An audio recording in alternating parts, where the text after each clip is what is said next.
Bon, on va avoir un petit problème, il y a les voisins qui font de la musique, voilà, et j'ai la flemme d'attendre, donc tant pis, j'enregistre. Bon, la dernière fois que je vous ai parlé de Rousseau, on a vu que sa pensée avait rien à voir avec ce qu'on entend à droite à gauche. Rousseau, c'est pas le naturaliste qu'on nous vend, qui bande sur l'homme sauvage, c'est au contraire un penseur de l'homme culturel, un homme façonné par l'histoire. Rousseau, c'est un penseur qui se bat contre les explications innéistes de l'homme. L'homme, c'est le produit de ce qu'il fait. Rousseau, il veut développer une philosophie où c'est l'homme qui fait l'homme, et c'est pour ça qu'il est moderne. Rousseau, c'est aussi un penseur de la liberté. L'homme culturel, l'homme qui vit à l'état civil, c'est un homme qui gagne en liberté, notamment par la morale et les règles de la communauté. Dans l'ordre naturel, c'est la force qui règne, pas le droit. Il n'y a pas de morale possible, pas de liberté, tout est nécessité. Une chose en entraîne une autre, aveuglément. C'est la fameuse opposition entre devoir et pouvoir, entre la règle et la loi. Personne ne peut échapper à la loi de la gravitation, par exemple. On ne choisit pas de subir ou non la gravité. Par contre, on peut choisir d'enfreindre ou de respecter le code de la route, par exemple. C'est dans cet espace que se joue la liberté de l'homme pour Rousseau. Toutes ces réflexions, elles sont développées dans le contrat social. Rousseau, il va penser l'absurdité de ce qu'on appelle le droit du plus fort, et c'est sur la base de cette réflexion qu'il développe l'opposition entre pouvoir et devoir, entre la force et le droit. Ce qu'il montre aussi, c'est que si c'est bien la vie en société qui rend l'homme libre, la société, elle peut aussi exercer une violence sociale. La barbarie, elle peut très bien réapparaître dans la civilisation. Quand Rousseau, il dénonce la société, c'est pas la société en général qu'il dénonce, mais cette société en particulier.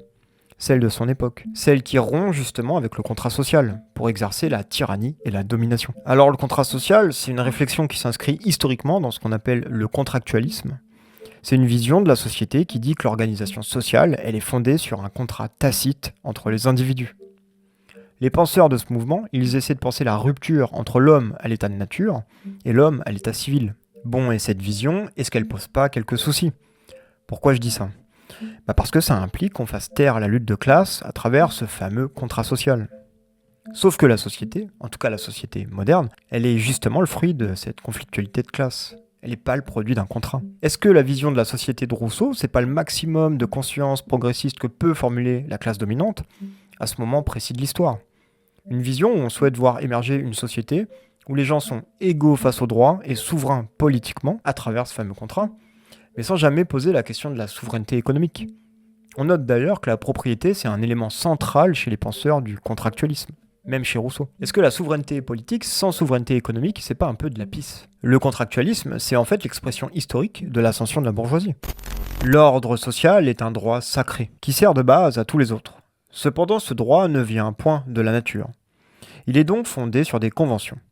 Il s'agit de savoir quelles sont ces conventions. Aristote avait dit que les hommes ne sont point naturellement égaux, mais que les uns naissent pour l'esclavage et les autres pour la domination. Aristote avait raison, mais il prenait les faits pour la cause. Tout homme né dans l'esclavage naît pour l'esclavage. Rien n'est plus certain. Les esclaves perdent tout dans leur fer, jusqu'au désir d'en sortir. Ils aiment leur servitude. S'il y a donc des esclaves par nature, c'est parce qu'il y a eu des esclaves contre nature. La force a fait les premiers esclaves, leur lâcheté les a perpétués. Le plus fort n'est jamais assez fort pour être toujours le maître, s'il ne transforme sa force en droit et l'obéissance en devoir. De là le droit du plus fort, droit pris ironiquement en apparence et réellement établi en principe. Mais ne nous expliquera-t-on jamais ce mot? La force est une puissance physique. Je ne vois point quelle moralité peut résulter de ces effets. Céder à la force est un acte de nécessité, non de volonté. En quel sens pourra-ce être un devoir? Supposons un moment ce prétendu droit. Je dis qu'il n'en résulte qu'un galimatia inexplicable. Car sitôt que c'est la force qui fait le droit, l'effet change avec la cause. Sitôt qu'on peut désobéir impunément, on le peut, légitimement. Et puisque le plus fort a toujours raison, il ne s'agit que de faire en sorte qu'on soit le plus fort. Or, qu'est-ce qu'un droit qui périt quand la force cesse? S'il faut obéir par force, on n'a pas besoin d'obéir par devoir. On voit donc que ce mot de droit n'ajoute rien à la force. Il ne signifie ici rien du tout. Obéissez aux puissances. Si cela veut dire céder à la force, le précepte est bon mais superflu. Je réponds qu'il ne sera jamais violé. Qu'un brigand me surprenne au coin d'un bois, non seulement il faut par force donner la bourse, mais quand je pourrai la soustraire, suis-je en conscience obligé de la donner? Car enfin, le pistolet qu'il tient est aussi une puissance. Convenons donc que force ne fait pas droit. Et puisqu'aucun homme n'a une autorité naturelle sur son semblable, Puisque la force ne produit aucun droit, restent donc les conventions pour base de toute autorité légitime parmi les hommes. Il y aura toujours une grande différence entre soumettre une multitude et régir une société. Que des hommes épars soient successivement asservis à un seul, en quelque nombre qu'il puisse être, je ne vois là qu'un maître et des esclaves.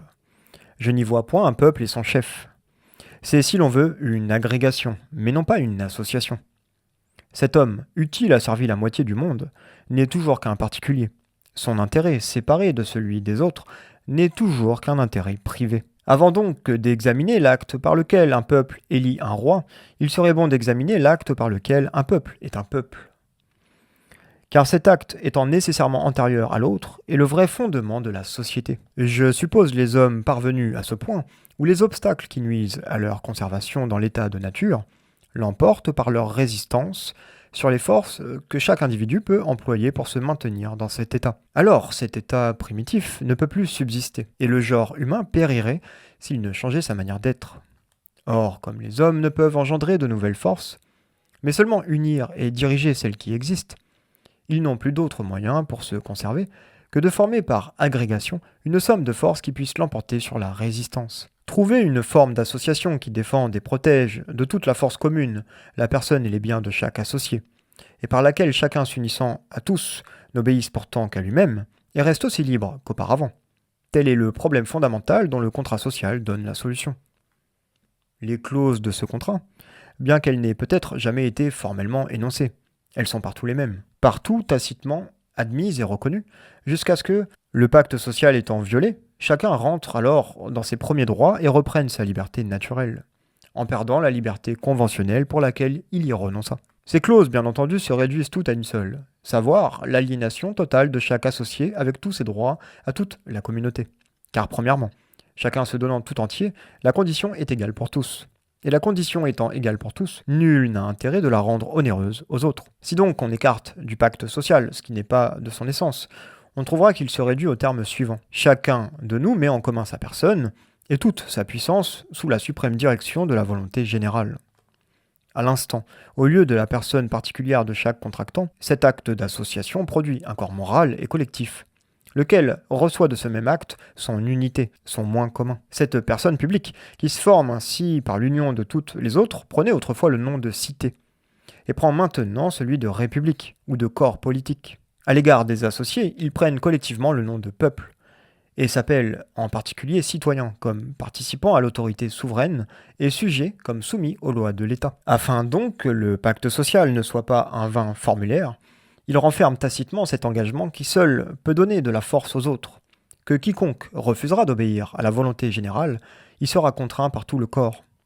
Ce qui ne signifie autre chose sinon qu'on le forcera d'être libre. Ce passage de l'état de nature à l'état civil produit dans l'homme un changement très remarquable, en substituant dans sa conduite la justice à l'instinct, et donnant à ses actions la moralité qui leur manquait auparavant. C'est alors seulement que la voie du devoir succédant à l'impulsion physique et le droit à l'appétit, l'homme, qui jusque-là n'avait regardé que lui-même, se voit forcé d'agir sur d'autres principes, et de consulter sa raison avant d'écouter ses penchants. Quoiqu'il se prive dans cet état de plusieurs avantages qu'il tient de la nature, il en regagne de si grands. Ses facultés s'exercent et se développent, ses idées s'étendent, ses sentiments s'ennoblissent, son âme tout entière s'élève à tel point que si les abus de cette nouvelle condition ne le dégradaient souvent au-dessous de celle dont il est sorti, il devrait bénir sans cesse l'instant heureux qu'il en arracha pour jamais, et qui, d'un animal stupide et borné, fit un être intelligent et un homme. Réduisons toute cette balance à des termes faciles à comparer. Ce que l'homme perd par le contrat social, c'est sa liberté naturelle, et un droit illimité à tout ce qui le tente et qu'il peut atteindre. Ce qu'il gagne, c'est la liberté civile et la propriété de tout ce qu'il possède. Pour ne pas se tromper dans ces compensations, il faut bien distinguer la liberté naturelle, qui n'a pour borne que les forces de l'individu, de la liberté civile qui est limitée par la volonté générale, et la possession qui n'est que l'effet de la force ou le droit du premier occupant, de la propriété qui ne peut être fondée que sur un titre positif. On pourrait sur ce qui précède ajouter à l'acquis de l'état civil la liberté morale, qui seule rend l'homme vraiment maître de lui, car l'impulsion du seul appétit est esclavage, et l'obéissance à la loi qu'on s'est prescrite est liberté. Je terminerai ce chapitre et ce livre par une remarque qui doit servir de base à tout le système social. C'est qu'au lieu de détruire l'égalité naturelle, Le pacte fondamental substitue au contraire une égalité morale et légitime à ce que la nature avait pu mettre d'inégalités physiques entre les hommes et que, pouvant être inégaux en force ou en génie, ils deviennent tous égaux par convention et de droit. Le contenu militant que vous venez de visionner existe grâce à votre soutien financier. Je vous remercie.